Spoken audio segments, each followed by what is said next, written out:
Hey there, Tara Boston Kimber here, founder and therapist at the Counseling Hub, and I just did a video on conflict styles, and now I want to do another video on what makes good and bad conflict. That was my intention for the last video, but I just kind of got away. I was like, running away with conflict styles. So rather than have that video be 30 minutes long, I just opted to do this one. So, conflict, to reiterate, is not bad. It is okay. Things to know about it: there are things that we want to steer clear of in the Gottmans, and I said in the last video how much I love the Gottmans. I will reiterate that their work is exceptional and it is highly effective with relationships. So I highly recommend their work, and I use their work as my lens. Like whenever I work with couples, with relationships, I do it through a Gottman framework. So, conflict A is fine. The important thing about conflict is basically doing it in the right way. So, there are 4 horsemen in particular that cause issues in relationships, and they show up in all relationships. But you'll find in relationships where things are not so hot, they will show up at much higher rates. And the issue with the 4 horsemen is that they're really predictive of marital dissolution or marital demise. I would say relationship demise, period.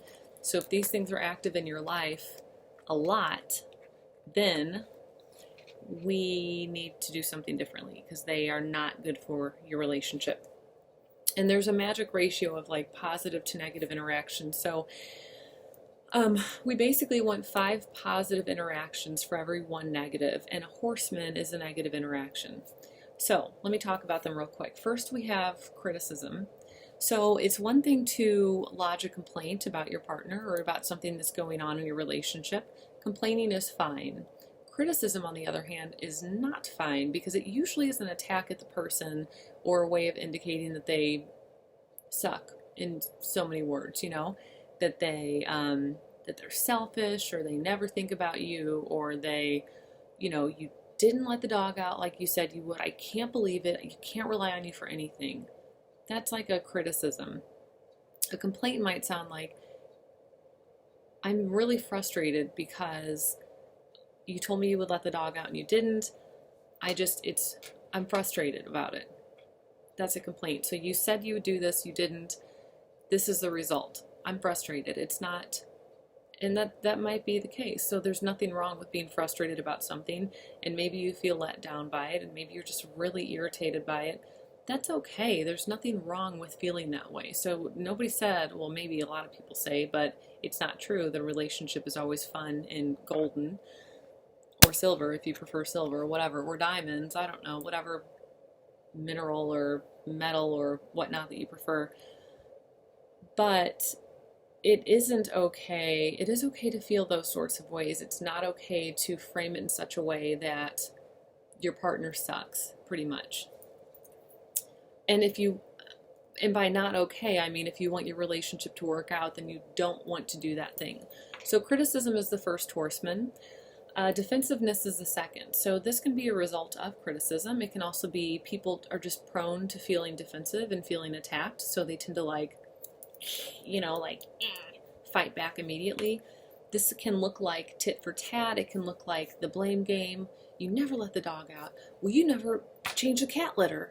Like, that's defensiveness, I was busy all day. What do you expect? That's defensiveness. I mean, that's the type of thing that's how it's going to show up. That's how it's going to look. There can also be, I think they call it righteous victimization, sort of like, I just don't know what to do. I mean, I can't do anything right. I can't do anything right.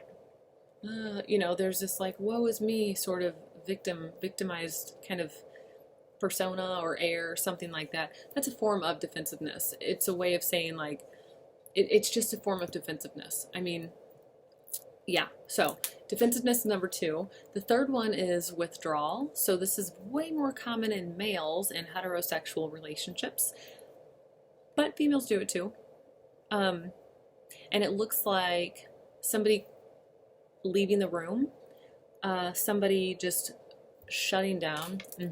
Okay, okay, fine, sure, right, okay. That's withdrawal, that's stonewalling. So the interesting thing is that in some cases, so not in every instance, but in some cases, the withdrawal and the stonewalling is the same thing.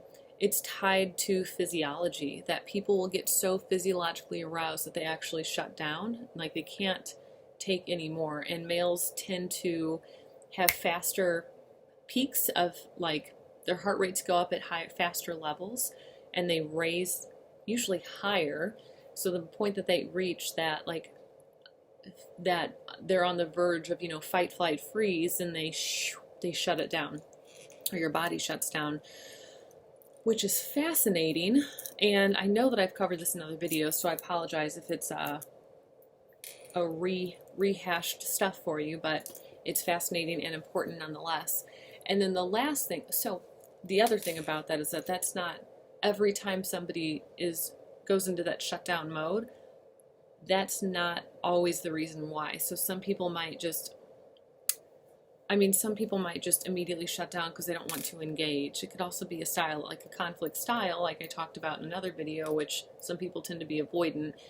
Avoidance can look like defensive, or avoidance can look like withdrawal. So there's this, like, navigating, figure out what it is. And anyway, so we have criticism,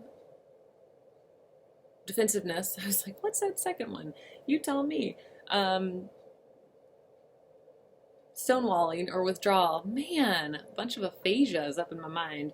Criticism, defensiveness, stonewalling / withdrawal, and the worst one of them all, weighing in at this corner, heavyweight champion of the Gottman Horsemen.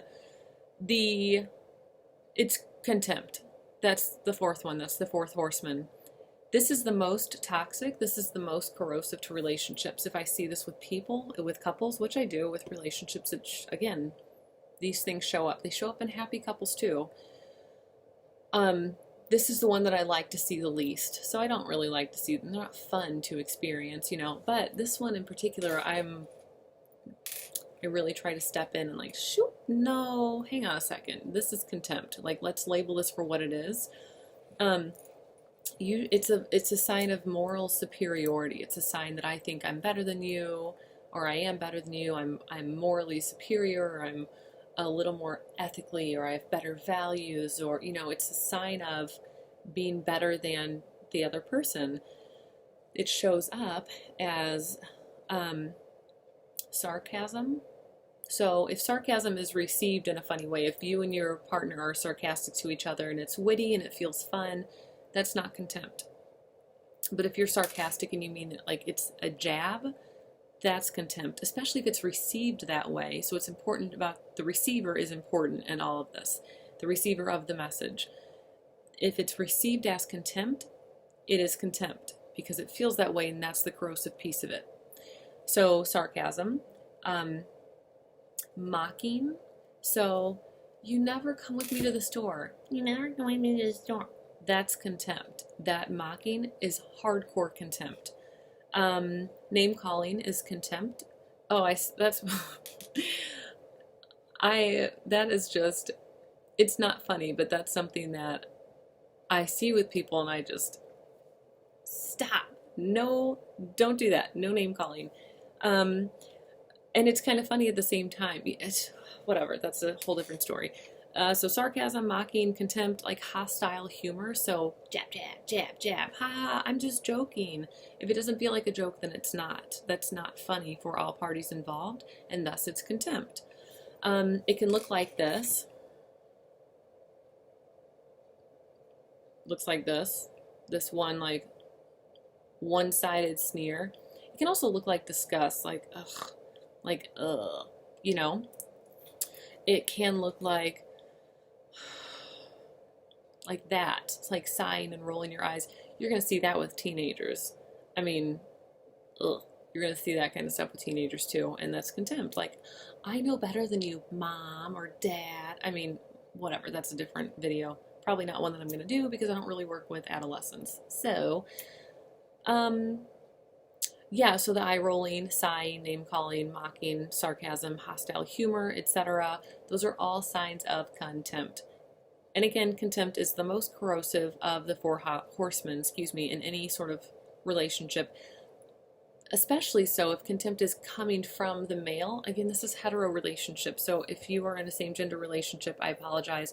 I do know that Gottman work holds true for same gendered partnerships, but I don't know the research. It's not the same sort of research behind it. So when males in particular in hetero relationships show contempt, it's especially corrosive. So more so than whenever females do it. So fun little factoids.